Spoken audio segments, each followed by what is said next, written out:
El corazón delator, de Edgar Allan Poe. Es cierto, siempre he sido nervioso, muy nervioso, terriblemente nervioso. ¿Pero por qué afirman ustedes que estoy loco? La enfermedad había agudizado mis sentidos en vez de destruirlos o embotarlos, y mi oído era el más agudo de todos. Oía todo lo que puede oírse en la tierra y en el cielo. Muchas cosas oí en el infierno. ¿Cómo puedo estar loco entonces? Escuchen y observen con cuánta cordura, con cuánta tranquilidad les cuento mi historia. Me es imposible decir cómo aquella idea me entró en la cabeza por primera vez, pero una vez concebida, me acosó noche y día. Yo no perseguía ningún propósito, ni tampoco estaba colérico. Quería mucho al viejo. Jamás me había hecho nada malo, jamás me insultó. Su dinero no me interesaba. Me parece que fue su ojo. Sí, eso fue.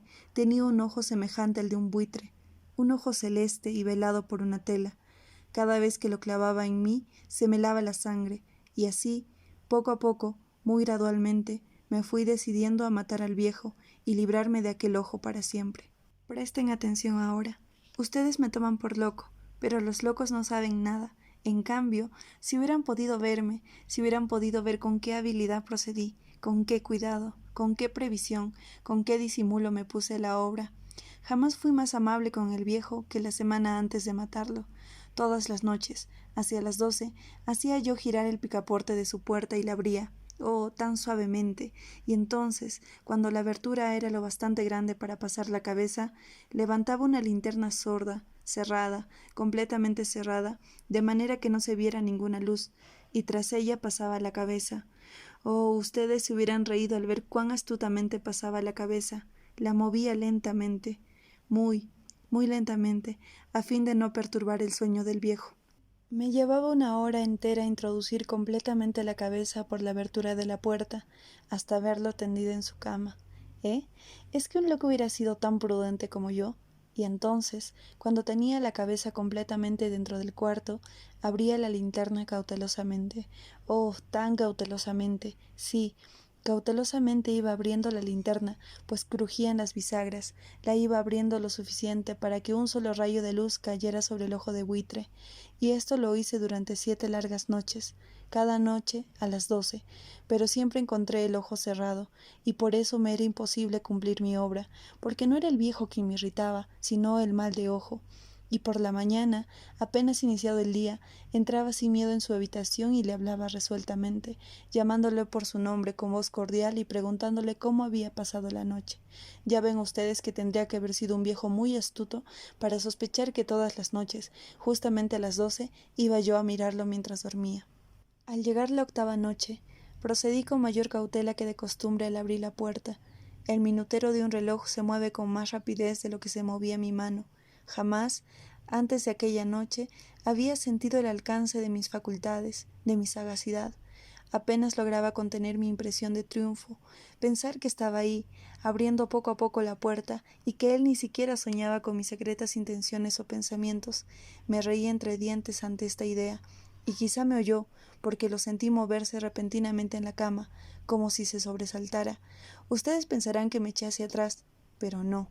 Su cuarto estaba tan negro como la pez, ya que el viejo cerraba completamente las persianas por miedo a los ladrones. Yo sabía que le era imposible distinguir la abertura de la puerta, y seguí empujando suavemente, suavemente. Había ya pasado la cabeza y me disponía a abrir la linterna, cuando mi pulgar resbaló en el cierre metálico, y el viejo se enderezó en el lecho gritando: «¿Quién está ahí?». Permanecí inmóvil, sin decir palabra. Durante 1 hora entera no moví un solo músculo, y en todo ese tiempo no oí que volviera a tenderse en la cama.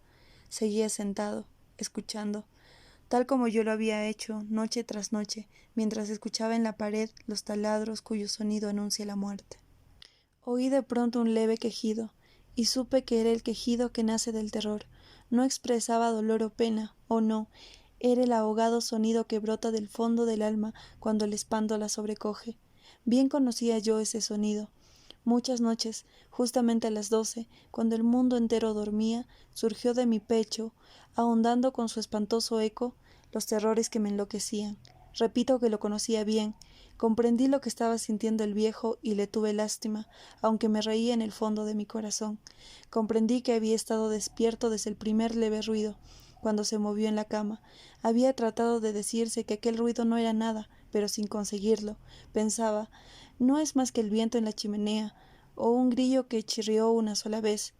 Sí, había tratado de darse ánimo con esas suposiciones, pero todo era en vano. Todo era en vano, porque la muerte se había aproximado a él, deslizándose furtiva, y envolvía a su víctima, y la fúnebre influencia de aquella sombra imperceptible era la que lo movía a sentir, aunque no podía verla ni oírla, a sentir la presencia de mi cabeza dentro de la habitación. Después de haber esperado largo tiempo, con toda paciencia, sin oír que volviera a acostarse, resolví abrir una pequeñísima ranura en la linterna. Así lo hice. No pueden imaginarse ustedes con qué cuidado, con qué inmenso cuidado, hasta que un fino rayo de luz, semejante al hilo de la araña, brotó de la ranura y cayó de lleno sobre el ojo de buitre. Estaba abierto de par en par, y yo empecé a enfurecerme mientras lo miraba. Lo vi con toda claridad, de un azul apagado y con aquella horrible tela que me lava hasta el tuétano, pero no podía ver nada de la cara o del cuerpo del viejo, pues como movido por un instinto, había orientado el haz de luz exactamente hacia el punto maldito. ¿No les he dicho ya que lo que toman erradamente por locura es solo una excesiva agudeza de los sentidos? En aquel momento llegó a mis oídos un resonar apagado y presuroso, como el que podría ser un reloj envuelto en algodón. Aquel sonido también me era familiar, era el latir del corazón del viejo, aumentó aún más mi furia, tal como el redoblar de un tambor estimula el coraje de un soldado. Pero incluso entonces me contuve y seguí callado. Apenas si respiraba, sostenía la linterna de modo que no se moviera, tratando de mantener con toda la firmeza posible el haz de luz sobre el ojo. Entretanto, el infernal latir del corazón iba en aumento, se hacía cada vez más rápido, cada vez más fuerte, momento a momento.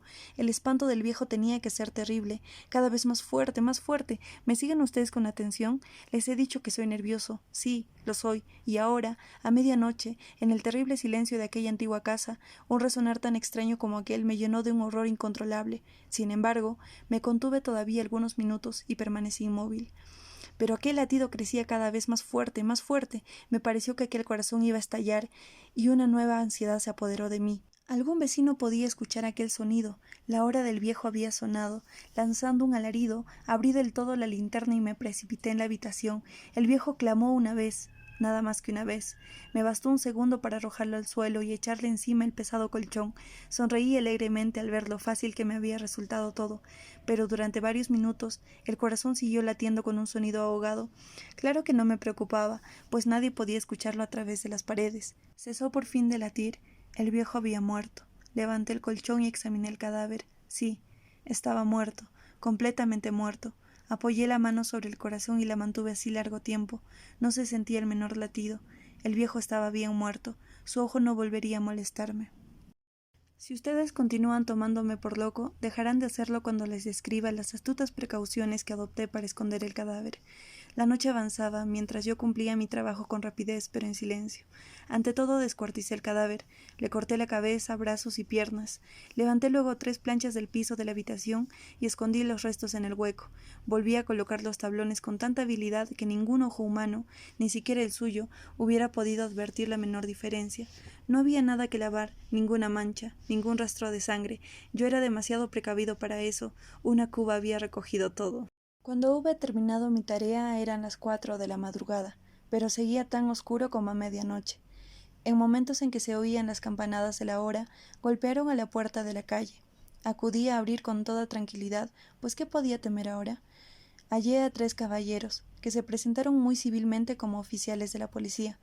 Durante la noche, un vecino había escuchado un alarido, por lo cual se sospechaba la posibilidad de algún atentado.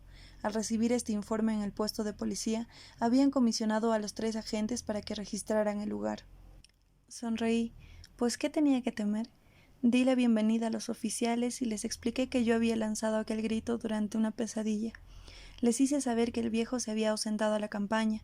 Llevé a los visitantes a recorrer la casa y los invité a que revisaran bien. Finalmente, acabé conduciéndolos a la habitación del muerto. Les mostré sus caudales intactos y cómo cada cosa se hallaba en su lugar. En el entusiasmo de mis confidencias traje sillas a la habitación y pedí a los 3 caballeros que descansaran allí de su fatiga, mientras yo mismo, con la audacia de mi perfecto triunfo, colocaba mi silla en el exacto punto bajo el cual reposaba el cadáver de mi víctima. Los oficiales se sentían satisfechos, mis modales los habían convencido. Por mi parte, me hallaba perfectamente cómodo. Sentáronse y hablaron de cosas comunes, mientras yo les contestaba con animación.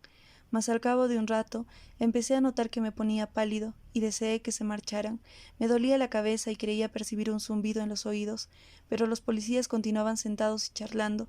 El zumbido se hizo más intenso, seguía resonando y era cada vez más intenso. Hablé en voz muy alta para librarme de esa sensación, pero continuaba lo mismo y se iba haciendo cada vez más clara, hasta que al fin me di cuenta de que aquel sonido no se producía dentro de mis oídos.